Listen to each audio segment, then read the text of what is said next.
Professor شیخ سلیم ظفر Keller کی طرف سے آپ سب کو دل کی گہرائیوں سے سلام مسنون پیش ہے۔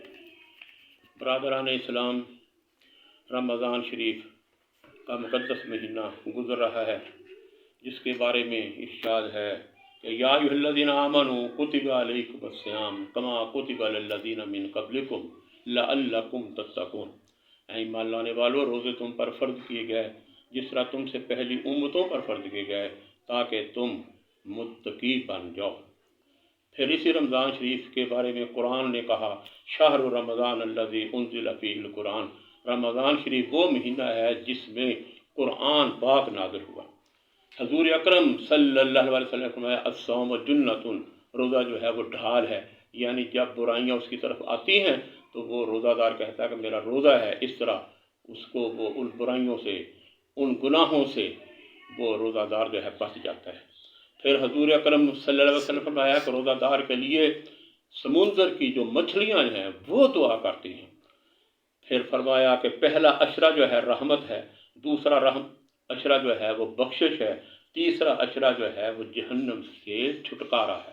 تو یہ دوسرا عشرہ جو کہ ہمارے لیے میں سمجھتا ہوں کہ بخشش کا باعث ہونا چاہیے، وہ کس طرح ہوگا کہ جب ہم روزہ رکھیں گے اور پھر جھوٹ نہیں بولیں گے، غیبت نہیں کریں گے، چوری نہیں کریں گے، ہماری آنکھ کا بھی روزہ ہو، ہمارے ہاتھوں کا بھی روزہ ہو، ہمارے کانوں کا بھی روزہ ہو، دل دماغ کا، تاکہ ہر قسم کی ہمارے اندر جو ہے وہ نیکی جو ہے وہ سموئی گئی ہو۔ اور ہم کیا کریں کہ قرآن پاک کو پڑھیں۔ قرآن پاک آخری الہامی کتاب جو آخری نبی احمد مصطفیٰ محمد مصطفیٰ صلی اللہ علیہ وسلم پر نازل ہوئی، اور آخری امت محمدیہ کے لیے جو قرآن پاک جو ہے وہ نازل ہوا، قیامت تک کے لیے رہنے والی کتاب جو ہے وہ قرآن پاک ہے۔ اسی لیے اور یہ اتارا کس پر؟ آخری نبی محمد مصطفیٰ صلی اللہ علیہ وسلم، جن کے بارے میں کسی نے کہا کلام پاک ہے، کلام پاک ہے سارا، کلام پاک ہے سارا ثنائے مصطفیٰ لوگو، کہ ہر آیت ہے بس ذکر ادائے مصطفیٰ لوگو، درود ان پر قیامت تک بھی بھیجے جاؤ گے تب بھی نہ دے پاؤ گے بدلہ وفائے مصطفیٰ لوگو۔ انہی کی ذات ہے ہر چیز کی تخلیق کا حصہ، بنایا یہ جہاں رب نے برائے مصطفیٰ لوگو، دوران سنگ باری بھی دعائے رشد ہے لب پر۔ جب طائف کی وادی پر آپ پر پتھر بسائے جا رہے ہیں وہاں بھی آپ نے دعائیں دیں۔ اس طرف شاعر کہہ رہا ہے دوران سنگ باری بھی دعائے رشد ہے لب پر، دعاؤں میں نرالی ہے دعائے مصطفیٰ لوگوں۔ تو برادران اسلام، آپ یہ جانتے ہیں یہ پاکستان کا بھی رمضان شریف کے ساتھ یہ گہرا تعلق ہے۔ آپ دیکھیں کہ 23 مارچ کا دن آج گزر رہا ہے، جس کے اندر کیا ہے کہ کس طریقے سے قرارداد پاکستان جو ہے پیش کی گئی۔ کیا مقصد تھا کہ مسلمان اپنا ایک علاقہ لیں اور وہاں کیا کریں؟ لا الہ الا اللہ محمد رسول اللہ صلی اللہ علیہ وسلم کے مطابق زندگی بسر کریں۔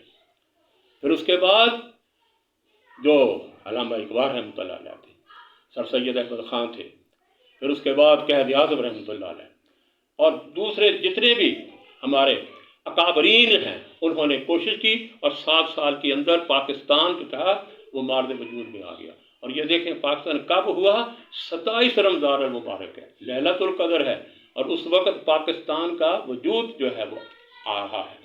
تو اس لیے ہماری دعا جو ہے پاکستان کے لیے بھی یہ ہونی چاہیے کہ پاکستان کو ہمیشہ جو ہے اللہ تبارک تعالیٰ اس کا جھنڈا جو ہے سر بلند رکھے، یہاں اعلیٰ کلمۃ اللہ کا جو ہے جو بلندی جو ہے وہ عطا کی جائے، اور اس کے مطابق ہم اپنے دینی ہماری تہذیب ہے، ثقافت ہے، اس کے مطابق جو ہے ہم اپنی زندگی جو ہے بسر کر سکیں۔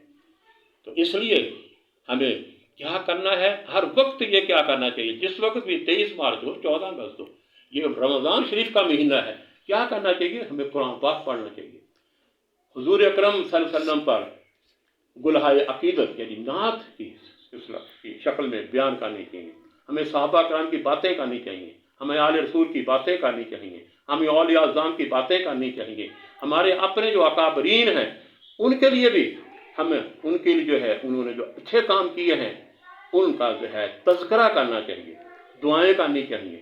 تو دعا ہے رب ذوالجلال ہے کہ اللہ تبارک تعالیٰ ہمارے اندر یہ چیز جو ہے وہ زیادہ سے زیادہ جو ہے طلب جو ہے پیدا ہو، ہماری زبان کے اوپر کیا چیز ہو وہ یہی کہے کہ مجھ خطا کار سا انسان مدینے میں رہے بن کے سرکار کا مہمان، مدینے میں رہے، یاد آتی ہے مجھے اہل مدینہ کی یہ بات، زندہ رہنا ہو تو انسان مدینے میں جائے۔ دعا ہے کہ اللہ تبارک تعالیٰ ہمارے اندر یہ جذبہ، یہ جوش، یہ محبت، یہ پیار ہمیشہ جو ہے برقرار رہے۔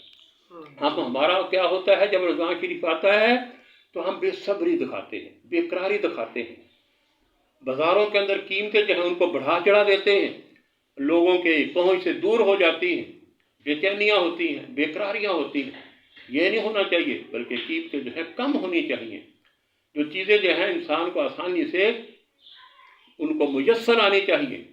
لوگوں کو شہری کے وقت، افطاری کے وقت جو ہے ان کے آنسو جو ہیں ان کے پوچھے جائیں، ان کی جو ضرورتیں جو ہیں وہ پوری کی جائیں، جو غربا ہے، مساکین ہیں، یتیم ہیں، ان کو اللہ کے راستے میں ان کے لیے مال جو ہے وہ خرچ کیا جائے، اور آپس میں ہمارا ماحول جو ہے روحانی اور وجدانی ہو جائے۔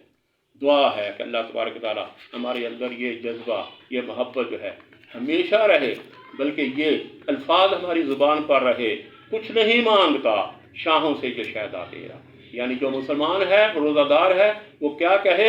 کچھ نہیں مانگتا شاہوں سے جو شیدا تیرا، اس کی دولت ہے فقط نقش کفے پا تیرا، پورے قد سے جو کھڑا ہوں تو یہ تیرا ہے کرم، مجھ کو جھکنے نہیں دیتا ہے سہارا تیرا۔ لوگ کہتے ہیں کہ سایہ تیرے پیکر کا نہ تھا، میں تو کہتا ہوں کہ جہاں بھر پہ ہے سایہ تیرا۔ اگر ہمارے اوپر سایہ ہے تو رب ذوالجلال کا ہے، اگر سایہ ہے احمد مجتبیٰ محمد مصطفیٰ صلی اللہ علیہ وسلم کا ہے۔ یہ سایہ میرے اوپر، ہمارے اوپر جو ہمیشہ قائم رہے۔ اسلام زندہ باد، پاکستان پائندہ باد۔